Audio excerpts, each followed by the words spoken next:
የአብን ጥሪ በወቅታዊ ጉዳይ ላይ ከአማራ ብሔራዊ ንቅናቄ አብን የተሰጠ መግለጫ። የአብን ስራ አስፈጻሚ ኮሚቴ ግንቦት 10 2017 ዓ.ም ልዩ ልዩ ዲጂታላዊ ሀገር አቀፋዊ ወቅታዊ ጉዳዮች ዙሪያ ተወያይቷል።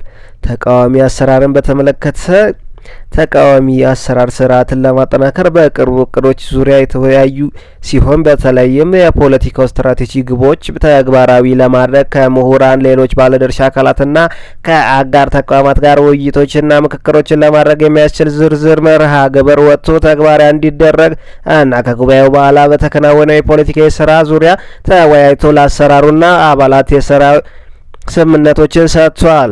በአማራ ክልል ውስጥ ያለውን ወቅታዊ የጸጥታ ሁኔታ በተመለከተ በአማራ ክልል ውስጥ ባለው የጸጥታ ችግር የተነሳ የአማራ ሕዝብ ከመቼውም ጊዜ በላይ ከፋ መከራ ቀንበር ተጭኖበት ሞትና ጉስቁልና እንዲላመድ የህይወት ንብረት ዋስትና እንዲያጣ አርሶ ነግዶ በአንድ አጠቃላይ በነጻነት ተንቀሳቅሶ ሰርቶ እንዳይኖር መደረጉን ሊሰመርበት ይገባል። የአማራ ህጻናትና ታዳጊ ልጆች የመማር መብታቸው ተነክፎ ከትምህርት ገበጫቸው ውጭ ሆኗል። የጤናና የሌሎች ማህበራዊ አገልግሎቶችና የልማት እንቅስቃሴዎች በከፍተኛ ደረጃ ተገድበዋል።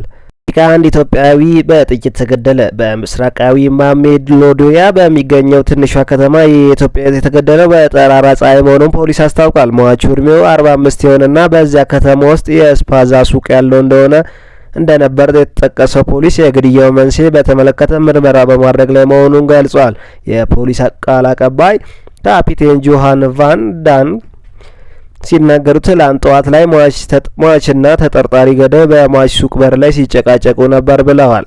ከዚያም ሟች ወደ መኪናው ገብቶ ባለበት ወቅት ተጠርጣሪው ሽጉጥ አውጥቶ በርካታ ጥይት እንደተኮሰበት የአይን ምስክሮች መናገራቸው አስታውቀዋል። ተጠርጣሪው ድርጊቱ ከፈጸመ በኋላ ከአካባቢ መሰወሩንም ገልጸው ፍለጋው እየተደረገ መሆኑን አስረድቷል። ሟች በራሱ ቶዮታ ኮሮላ መኪና ውስጥ ከተመታ በኋላ ተርፎ የነበረ ቢሆንም ወደ ሆስፒታል ከተወሰደ በኋላ ግን ህይወቱ ማትረፍ አልተቻለም።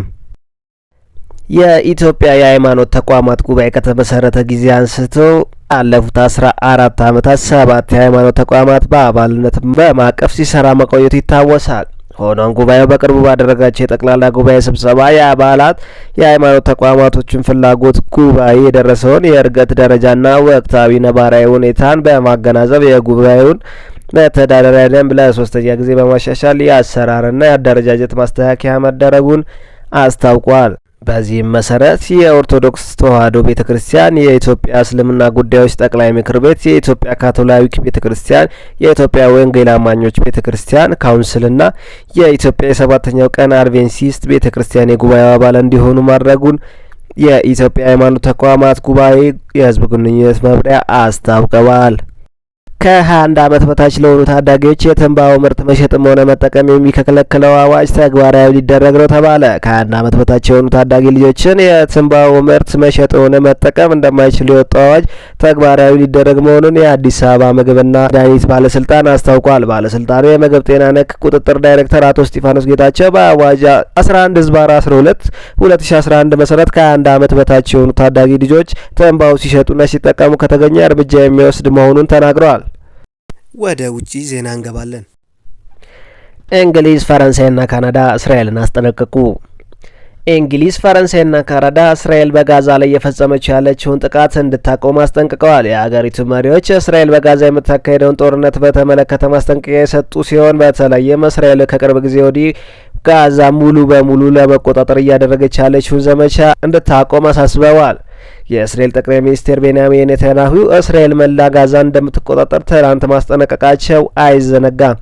አዲስ ዘመቻ መጀመሩን ባለፈው አርብ ያስታወቀው የእስራኤል ጦር የደቡባዊ ካን ዩኒስ ነዋሪዎችን በአስቸኳይ አካባቢውን ለቀው በመውጣት ወደ ባህር ዳርቻ እንዲሄዱ አሳስበዋል። በአሁኑ ጊዜ ጋዛ ሙሉ በሙሉ ለመቆጣጠር መጠነ ሰፊ ውጊያ እየተካሄደ መሆኑን በቪዲዮ መልእክታቸው የተናገሩ ኔታንያሁም በዘመቻው ሐማስ እስካሁን ጋዛ ውስጥ የያዘቻቸው 58 ታጋቾችን ማስለቀቅና የፍልስጤም ተዋጊ ሚሊሻዎች ቡድንም በማጥፋት ሙሉ ድል መቀዳጀት እናሳካዋለን ብለዋል።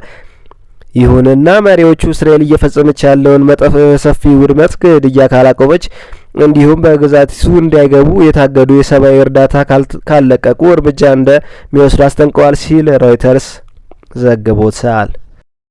ማን ፈቃጅ አረጋችሁ? አያቶላ የኢራኑ ሁለንተናዊ መሪ አያቶላ አሊ ሀሚ ቴሄራን ኒውክሌር ለማብልጸግ የማንንም ፈቃድ አትጠብቅም አሉ። የአሜሪካ መንግስት ተደጋጋሚ መግለጫ ስሜት የማይሰጥ ነው በሚል አጣጥሎታል ሀሚኒ። እነሱ ኢራን መቼም ዩራኒየም እንድታበለጽግ አንፈቅድም ይሉናል በሚል ፖለቲካዊ ጫና የገለጹት አያቶላ አሊ ሀሚድ በራሳቸው መንገድ አንጓዝም፣ ማንም አያደናቅፈንም ብለዋል። ኢራን ውስጥ የእናንተ አሜሪካውያን ፖለቲከኞች ፍቃድ የሚጠባበቅ አንድም ሰው የለም የሚሉት መሪው ኢስላማዊ ኢራን ሪፐብሊክ የራሷን ፖሊሲና አቅጣጫ አላት፣ በዛም ትገዛለች ብለዋል። በአሜሪካና በኢራን መካከል የተደረገው ያለውን የኒውክሌር ድርድር አደጋ ውስጥ መግባቱ የሚያሳይ ሀሳብም ሆኗል።